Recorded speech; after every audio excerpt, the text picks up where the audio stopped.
నమస్కారం ఘంటారావానికి స్వాగతం. ముందుగా ప్రధానాంశాలు. కాసేపట్లో హైదరాబాద్లోని 4 ప్రాంతాల్లో మాక్ డ్రిల్. భద్రతా దళాలకు సంఘీభావంగా రేపు ర్యాలీ.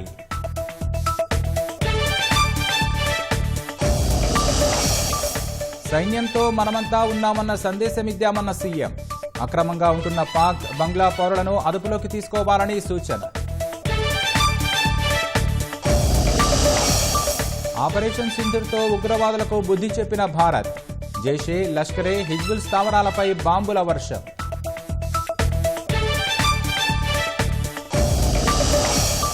దాడి అనంతర పరిస్థితులపై రాష్ట్రపతితో ప్రధాని భేటీ. పాక్, నేపాల్ సరిహద్దు రాష్ట్రాల అధికారులతో అమిత్ షా సమీక్ష.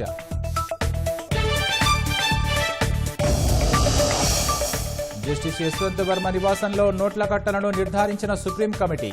పదవి నుంచి తప్పుకోవాలని సీజేఐ సూచించినట్లు సమాచారం.